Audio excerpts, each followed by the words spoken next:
இந்தியாவிலே மதுவை ஒழித்துக் கொண்டிருக்கின்ற மருத்துவர் ஐயாவிற்கும் வழக்கறிஞர் பாலுவிற்கும் நடைபெறுகின்ற இந்த மாபெரும் பாராட்டு விழாவிற்கு வருகை தந்து எனக்கு முன்பு பேசி அமர்ந்த கட்சியின் மாநில தலைவர் மரியாதைக்குரிய திரு ஜி.கே. மணி அவர்களே, எனக்கு முன்பு எழுச்சி உரை ஆற்றிய முன்னாள் சட்டமன்ற உறுப்பினர் மாவீரன் காடுவெட்டியார் அவர்களே,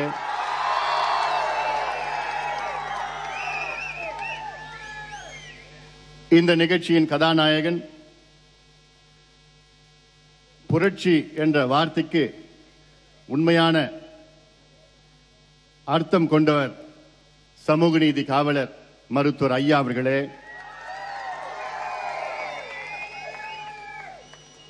இந்த நிகழ்ச்சிக்கு தலைமை தாங்குகின்ற மாவட்ட செயலாளர் தம்பி செல்வ மகேஷ் அவர்களே, தம்பி அசோக் குமார் அவர்களே, முன்னாள் நாடாளுமன்ற உறுப்பினர் கோ தனராஸ் அவர்களே, மரியாதைக்குரிய பூத்தா அருள்மொழி அவர்களே, VMS அவர்களே, படையாண்டார் அவர்களே, தம்பி அருள் அவர்களே, கவிஞர் புரட்சி கவிஞர் திலகபாமா அவர்களே, சகோதரி பிரியா அவர்களே,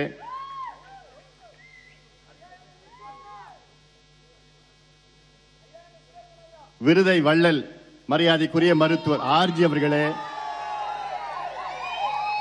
வழக்கறிஞர் பாலு, வினோபா உள்ளிட்ட தம்பி சுரேஷ் உள்ளிட்ட மேடையில் அமர்ந்து கொண்டிருக்கின்ற அத்துணை நம் கட்சியின் பொறுப்பாளர்களே, இது பொதுக்கூட்டம் கிடையாது, இது மாபெரும் மாநாடு. இந்த மாநாட்டிற்கு வருகை தந்திருக்கின்ற பெரியோர்கள், தாய்மார்கள், என் உயிரினும் மேலான அன்பு பாட்டாளி சொந்தங்களே,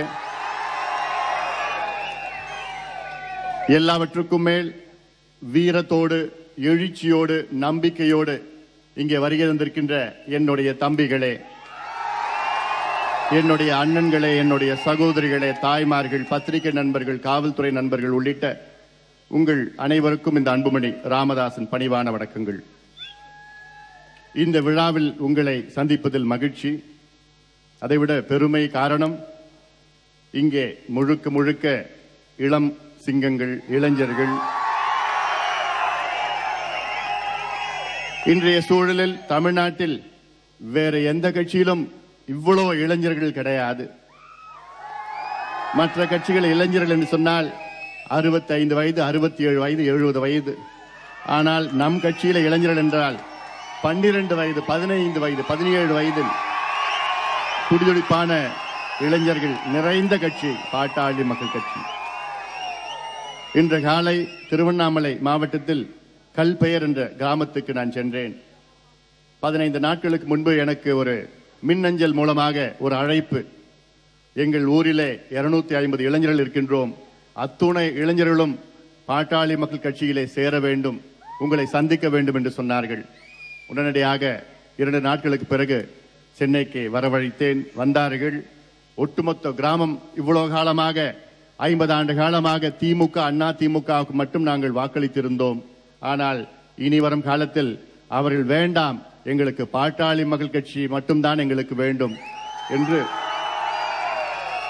நீங்கள் வர வேண்டும் என்று சொன்னார்கள். தேதி குறிப்பிட்டு இன்று காலை அங்கே நான் சென்றேன். சாதாரண ஒரு கிராமம், சிறிய கிராமம். அந்த கிராமத்தில் இருப்பதோ 150 வீடுகள். ஆனால் அந்த 150 வீடுகளில் 250 இளைஞர்கள் அங்கே ஒன்று கூடி என்னை அன்போடு வரவேற்று ஒட்டுமொத்தம் அந்த கிராமமே நம் கட்சியில இன்று சேர்ந்தது. மிக மகிழ்ச்சியான ஒரு நிகழ்ச்சி. இதே போன்றுதான் தமிழ்நாடு முழுவதும் அனைத்து தரப்பு மக்கள், அனைத்து தரப்பு இளைஞர்கள் இங்கே நம் கட்சியிலே சேர்ந்து கொண்டிருக்கின்றார்கள். அந்த வகையிலே தான் இங்கே என்னுடைய அன்பு சகோதரி பிரியா அவர்கள் சிங்கப்பூரில் இருந்தார். அங்கே இருந்து இங்கே வந்து நான் பாட்டாளி மக்கள் கட்சியில் தான் சேருவேன் என்று சேர்ந்து இன்று இளைஞர் சங்கத்தின் செயலாளராக செயல்பட்டுக் கொண்டிருக்கின்றார். அதிக இளைஞர்கள் உள்ள கட்சி.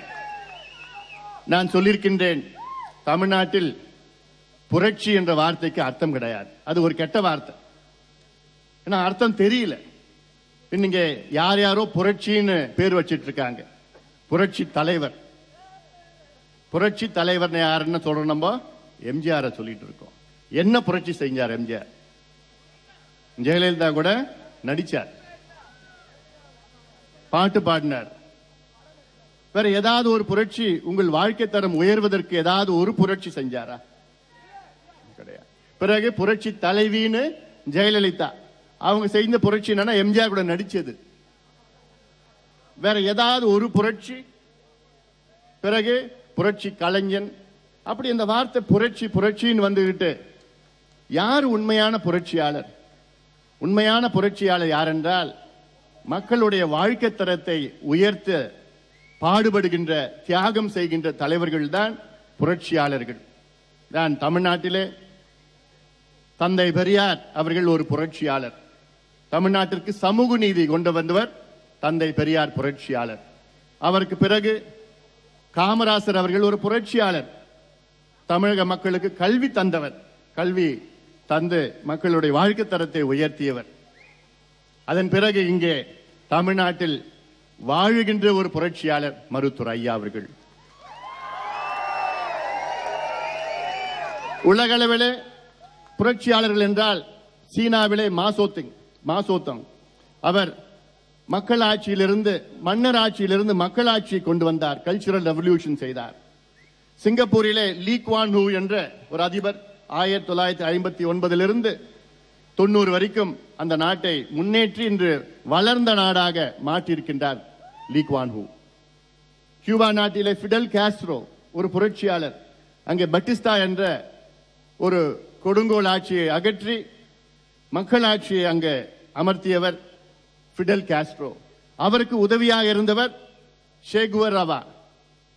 அர்ஜென்டினாவில் பிறந்து கியூபாவிலே அங்கே அர்ப்பணித்து பிறகு இறுதி நாட்கள் பொலிவியாவிலே அங்கே கடந்த சே குவேராவா. நெல்சன் மண்டேலா தென்னாப்பிரிக்காவிலே மக்களுக்கு அங்கே கருப்பின மக்களுக்கு விடுதலை பெற்று தந்தவர். அந்த வரிசையிலே இங்கே நம்முடைய மருத்துவர் ஐயா அவர்கள் தமிழ்நாட்டில் மட்டுமில்ல இந்தியாவிலே சாராயத்தை ஒழிக்க வேண்டும் என்று பாடுபட்டுக் கொண்டிருப்பவர் மருத்துவர் ஐயா அவர்கள். அவர்தான் உண்மையான புரட்சியாளர். இங்கே சினிமா துறையை வைத்து சினிமாவை வைத்து உங்களுக்கு வசனம் பேசி நாடகத்தை நடத்தி பல பெயர்கள் மக்கள் மத்தியிலே பெற்றிருக்கின்றவர்கள் மத்தியிலே உண்மையான புரட்சியாளர். கடந்த வாரம் நான் சிவகாசிக்கு சென்றேன். சிவகாசியிலே நம் கட்சியின் மாநில துணைத் தலைவர் திலகபாமா அவர்கள் அங்கே சிவகாசியிலே 6 டாஸ்மாக் கடைகளை மது கடைகளை மூட வேண்டும் என்று மிகப்பெரிய அளவிலே போராடி வெற்றி பெற்றவர். வெற்றி பெற்று மட்டும் கிடையாது,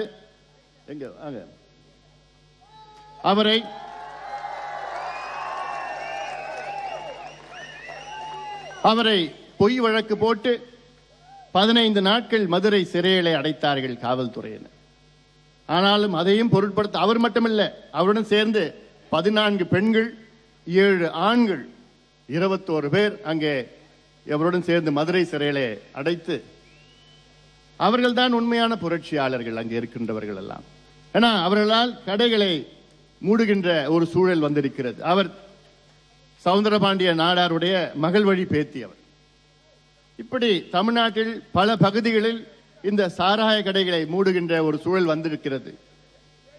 அதற்கு ஆணிவேர் அச்சாரம் நம்முடைய மருத்துவர் ஐயா அவர்கள், பாட்டாளி மக்கள் கட்சி. ஐயா அவர்கள் வழக்கறிஞர் பாலு மூலமாக உச்சநீதிமன்றம் வரை சென்று வழக்கை தொடர்ந்து இன்று வரலாறு மிக்க ஒரு ஆணை, இந்தியாவில் உள்ள தேசிய மாநில நெடுஞ்சாலை உள்ள மதுக்கடைகளை மூட வேண்டும் என்ற ஒரு ஆணை. தமிழ்நாட்டில் 3321 கடைகளை மூடியிருக்கின்றார்கள். ஆனால் தமிழக அரசு இந்த கடைகளை எப்படியாவது மீண்டும் திறக்க வேண்டும் என்று துடித்துக் கொண்டிருக்கின்றது. தமிழக அரசு என்று சொன்னாலே இங்கே ஒரு அரசு ஒன்று இருக்கிறது என்று நமக்கு தெரியவில்லை. ஒரு கையாலாகாத ஒரு அரசாங்கம், அதிகாரம் இல்லாத ஒரு முதலமைச்சர், ஒரு பினாமி முதலமைச்சர் இங்கே ஆண்டு கொண்டிருக்கின்றார்.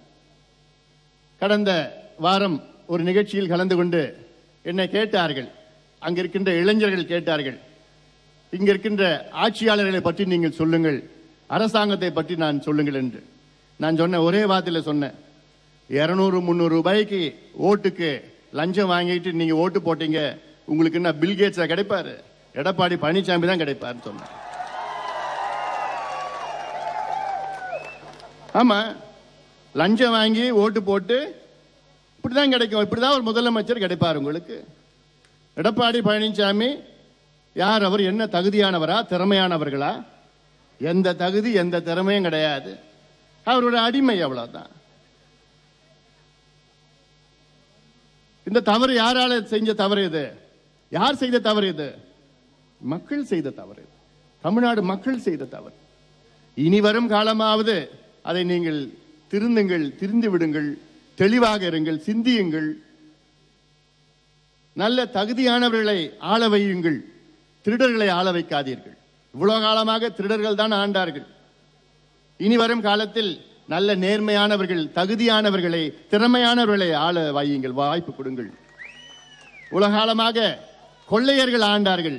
இனி வரும் காலத்தில் நல்ல கொள்கை உள்ளவர்களை ஆள வையுங்கள். இதுதான் உங்களை நான் கேட்டுக்கொள்கிறது. 5 நாட்களுக்கு முன்பு சென்னையிலே ஒரு நிகழ்ச்சி நடந்தது. கலைஞர் அவருடைய வைர விழா என்று சொன்னார்கள்.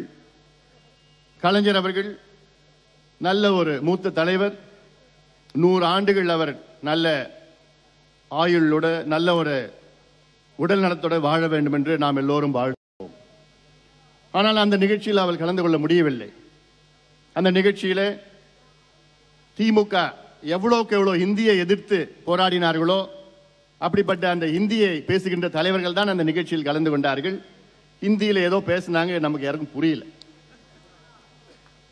ஆனால் அங்கே பேசிய பீகார் முதலமைச்சர், என்னுடைய அருமை நண்பர், மருத்துவர் ஐயாவுடைய நெருங்கிய நண்பர் நிதிஷ்குமார் அவர்கள் பேசுகின்ற பொழுது ஒரு சில வார்த்தைகளை திமுகவை பற்றி சொன்னார். என்னன்னு சொன்னார்னா, இன்று தமிழ்நாட்டில் திமுக மது விலக்கு கொண்டு வர வேண்டும் என்று கடுமையாக போராடி வருகிறது என்று சொன்ன. அதை நான் கேட்டுட்டு இருந்தேன். கேட்ட பார்த்தா நிதிஷ்குமார் அவர்களுக்கு சரியான தகவல்களை சொல்லவில்லை. இல்ல திமுக எப்பவுமே பொய் பேசுவாங்க, அந்த பொய்யே சொல்லியிருப்பாங்க நிதிஷ்குமார் அவர்களுக்கு. அது மட்டுமல்ல, அவர் சொன்ன வார்த்தைகள், ஸ்டாலின் முதல் நாள் முதல் கையெழுத்து ஸ்டாலின் போடுவார்னு சொன்னாங்க. அந்த மேடையில் டிஆர் பாலுவும் ஜெகத் ரக்ஷனும் உட்கார்ந்துட்டு இருக்காங்க. இவங்க யாரு? 2 பேரும் யாருன்னு பார்த்தா மது ஆலைகளுடைய முதலாளிகள். இவங்க தான் டாஸ்மாக் சப்ளை செய்கிற முதலாளிகள். இவங்க அந்த மேடையில் உட்கார்ந்துட்டு இருக்காங்க. நிதிஷ்குமார் அவருக்கு தெரியல. ஏன்னா நிதிஷ்குமார் வந்து பாத்தீங்கன்னா பீகார்ல பூரண மது விலக்கு கொண்டு வந்த மிகப்பெரிய ஒரு புரட்சியாளர் சொல்லலாம். ஆனா அவர் வந்து அந்த மேடையில் திமுக தான் மது விலக்குக்காக போராடுகிறது என்று அது எங்களால் ஏத்துக்க முடியல, என்னால ஏத்துக்க முடியல. காரணம், இன்னைக்கு தமிழ்நாட்டில் மதுவை கொண்டு வந்ததே திமுக தான். தமிழ்நாட்டு மக்களுடைய பெண்களுடைய தாலி அறுத்து குடும்பங்களை நாசப்படுத்தியது திமுக தான் என்று எல்லாருக்கும் தெரியும். அதனால இனி வரும் காலத்தில் இன்னும் ஒரு மாதத்தில் நான் நிதிஷ்குமார் அவர்களை சந்திக்க இருக்கின்றேன். சந்தித்து அவருக்கு தமிழ்நாட்டில் மிகப்பெரிய ஒரு பாராட்டு விழா கொடுக்க இருக்கின்றோம். அதற்கு நாங்கள், ஏன்னா மதுவை ஒழித்த, பீகாரிலே ஒழித்த ஒரு தலைவர், நிச்சயமாக பாராட்டணும். யார்? ஏன்னா நம்ம செய்கின்ற செயல் எல்லாம் எல்லாத்துக்கும் மிகப்பெரிய ஒரு புரட்சி அங்கே பீகாரில் செய்திருக்கின்றார்கள். உண்மையா? அதனால அந்த செய்தியெல்லாம் உங்களுக்கு நான் சொல்ல கடமைப்பட்டிருக்கின்றேன். இங்கே சிதம்பரம் பகுதி அண்ணாமலை பல்கலைக்கழகம் மிக பழமையான ஒரு பல்கலைக்கழகம். ஆனால் இங்கே மிக மோசமான ஒரு சூழல் இருக்கிறது. இது மருத்துவர் ஐயா அவர்கள் சார்பிலும் நம்ம பாட்டாளி மக்கள் சார்பிலும் பல போராட்டங்களை இங்கே நாம் செய்திருக்கின்றோம். இந்த பல்கலைக்கழகம் வந்த பிறகு இந்த பகுதியில் உள்ள பல குடும்பங்கள், லட்சக்கணக்கான குடும்பங்களுக்கு கல்வியை கொடுத்தது இந்த பல்கலைக்கழகம் தான். எம் ராமசாமி அவர்கள் இருந்த காலத்திலே ஒரு சில தவறுகள் நடந்திருக்கலாம். ஆனால் அவருடைய முன்னோர்கள் இங்கே இந்த பல்கலைக்கழகத்தை தொடங்கவில்லை என்றால் இங்கே பல குடும்பங்கள், பல லட்சக்கணக்கான குடும்பங்கள் இங்கே மேடையில் நம்ம சிவபிரகாசன்லாம் இருக்கிறாங்க, அவங்கெல்லாம் படிச்சிருக்க முடியாது, முனைவராக வந்திருக்க முடியாது. ஆனால் இங்கே இன்று சூழலில் பார்த்தால் மாத ஊதியம் கொடுக்க முடியாத ஒரு சூழல். இங்கிருந்த பல பகுதிகளுக்கு இங்க இருக்கின்ற பணியாளர்கள் எல்லாம் பகுதிகளுக்கு அவர்கள் வேண்டா விருப்பமாக அனுப்பி வைத்துக் கொண்டிருக்கின்ற சூழல் இதெல்லாம் மாற்ற வேண்டும் என்று எங்களுடைய நோக்கம். இதை ஒழுங்குமுறை செய்து இதை ஒழுங்காக இந்த பல்கலைக்கழகத்தை நடத்த வேண்டும். இல்லையேன் இந்த பகுதியிலே மாபெரும் போராட்டம் பாட்டாளி மக்கள் தலைமையிலே நடைபெறும் என்று எச்சரிக்கின்றேன். இந்த பகுதி டெல்டா பகுதி, காவிரி டெல்டா பகுதி இன்று விவசாயிகள் பிரச்சனை கையில் எடுத்துக்கொண்டிருப்பது பாட்டாளி மக்கள் கட்சி மட்டும்தான். மற்ற கட்சிகள் எல்லாம் ஏதோ ஒரு பெயரளவுக்கு விவசாயிகளுக்காக போராடி கொண்டிருக்கின்ற சூழலில் தொடர்ந்து பாட்டாளி மக்கள் கட்சி மட்டும்தான் என்று எங்கு எந்த பிரச்சனை இருந்தாலும் சரி முதலாக. காரணம், விவசாயிகளை எங்களுடைய கடவுளா நாங்கள் பார்க்கின்றோம். எனக்கு சோறு போடுகின்ற கடவுள் விவசாயிகள். அந்த வகையிலே விவசாயிகளுக்கு தொடர்ந்து போராட்டங்கள். நம் ஆட்சியில விவசாயிகளுக்கு தனி பட்ஜெட்டை போட வேண்டும் என்று தொடர்ந்து வலியுறுத்தி வருகின்றோம். அது மட்டுமல்ல, விவசாயத்திற்கு 3 அமைச்சர்களை, 1 வேளாண் துறை அமைச்சர், 2 தோட்டக்கலைத்துறை அமைச்சர், 3 நீர் மேலாண்மை துறை அமைச்சரை நியமனம் செய்வோம் என்றெல்லாம் இந்த செய்தி பலமுறை உங்களுக்கு நாங்கள் சொல்லியிருக்கின்றோம். அந்த வகையிலே தான் இந்த டெல்டா மாவட்டம், இந்த டெல்டா பகுதி பாதுகாக்கப்பட்ட வேளாண் பகுதியாக அறிவிக்க வேண்டும். ப்ரொடெக்டட் அக்ரோ டெல்டா டிஸ்ட்ரிக்ட்ஸ் சொல்லிட்டு அதை செய்ய வேண்டும். அதற்கு நிச்சயமாக நீங்கள் எல்லோரும் சேர்ந்து நாம் எல்லோரும் போராடியான காரணம், இந்த பகுதியில் தான் இந்த ஹைட்ரோ கார்பன் திட்டம் என்று மீத்தேன் எரிவாயு திட்டம், பாறை எரிவளி திட்டம் எல்லாம் கொண்டு வர துடித்து கொண்டிருக்கின்றார்கள். அது ஒரு பொழுதும் இங்கே விட போவது கிடையாது. எனக்கு என்னுடைய ஆசை என்னன்னா, இங்க இருக்கிற ONGC ஒரு கிணறு கூட இங்க இருக்கக்கூடாது, எல்லாத்தையும் விரட்டி எடுத்துடணும். அதற்கு என்ன காரணம், இதெல்லாம் நமக்கு சோறு போடுகின்ற பூமி. இதெல்லாம் இந்த மண்ணு சாதாரண மண்ணு கிடையாது. காலங்காலம் நமக்கு மட்டுமில்லை, நம் வருங்கால சந்ததியினருக்கு இந்த பூமியை நாம் நல்ல பூமியாக விட்டு செல்ல இருக்கின்றோம்.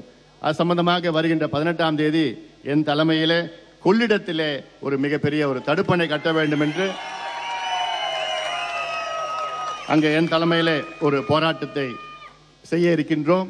அதற்கு நீங்கள் எல்லோரும் வாருங்கள். அதிலும் குறிப்பாக என்னுடைய தம்பிகள் அங்கே அதிக அளவில் நீங்கள் வர வேண்டும்.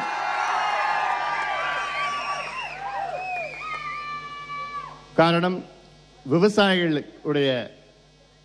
விவசாயிகளுக்காக போராடுகின்ற ஒரே கட்சி பாட்டாளி மக்கள் கட்சி தான் என்று உங்களுக்கு எல்லாம் நன்றாக தெரியும். ஆக இங்கே தமிழ்நாட்டில் மிக மோசமான ஒரு ஆட்சி நடந்து கொண்டிருக்கிறது. இந்த ஆட்சிக்கு ஒரு முற்றுப்புள்ளி வைக்க வேண்டும் என்று அனைவருடைய ஆசை. நான் எங்க போனாலும் மக்கள் மனசுல என்ன இவ்வளவு மோசமா போயிடுச்சு தமிழ்நாடு, இப்படி ஆயிடுச்சு, நல்ல ஒரு மாநிலம் இவ்வளவு மோசமா கடன் தொல்லையால் தத்தளித்துக் கொண்டிருக்கிறது.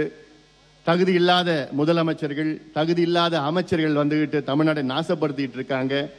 நம்முடைய உரிமைகளை எல்லாத்தையும் இழந்துட்டு இருக்கிறோம். காவிரி பிரச்சனை இருந்தாலும் சரி, முல்லை பெரியார் பிரச்சனை, அட்டப்பாடியில் கேரளா அங்கே அணை கட்டி கொண்டிருக்கிறது, பாலாத்தில் குப்பம் தொகுதியில் அங்கே அணை கொட்டி கொண்டிருக்கின்றார்கள் ஆந்திர அரசாங்கம், மீனவர்கள் பிரச்சனை, இலங்கை பிரச்சனை, இப்படியெல்லாம் பல பிரச்சனைகள் இருக்கின்ற சூழலில் அதை பற்றி எந்த கவலையும் இல்லாத இங்கே இருக்கின்ற ஒரு அரசாங்கம். இதில் நாம் அகற்ற வேண்டும். நேரம் வந்துவிட்டது. நாம் எல்லோரும் ஒன்று கூடுவோம். அதிலும் குறிப்பாக அத்துணை இளைஞர்களும் வாருங்கள், எங்கள் பின்னால் வாருங்கள். நிச்சயமாக தமிழ்நாட்டில் மிகப்பெரிய ஒரு புரட்சியை நாம் செய்வோம். காலம் வந்துவிட்டது. இனியும் நாம் பொறுக்க வேண்டாம். பொறுமையாக இருக்கக்கூடாது, பொறுமையாக இருக்க முடியாது. மிக மோசமான ஒரு சூழல் இருக்கிறது. இந்த சூழல் மாற்ற வேண்டும் என்றால் திமுக, அண்ணா திமுக இந்த 2 கட்சியும் ஓரங்கட்ட வேண்டும், அகற்ற வேண்டும். அகற்றுகின்ற காலம் வந்துவிட்டது. அதற்கு நீங்கள் எல்லோரும் ஒன்று சேருங்கள். தமிழ்நாட்டில் திமுக, அண்ணா திமுகவை தவிர வேறு எந்த இயக்கம், எந்த கட்சி வேண்டுமானாலும் எங்களுடன் வரலாம். வந்து தமிழ்நாட்டை நாம் காப்பாற்ற வேண்டும். Yes, we have to rescue Tamil Nadu from the clutches of the Dravidian parties. It is time. Let us all come together for a change. இந்த நிகழ்ச்சியை மிக சிறப்பாக ஏற்பாடு செய்த தம்பி அசோக் குமார், செல்வ மகேஷ் உள்ளிட்ட சுரேஷ் உள்ளிட்ட அத்துணை பொறுப்பாளர்களுக்கு என்னுடைய நெஞ்சார்ந்த நன்றி, வாழ்த்துக்கள், பாராட்டுக்கள். நன்றி.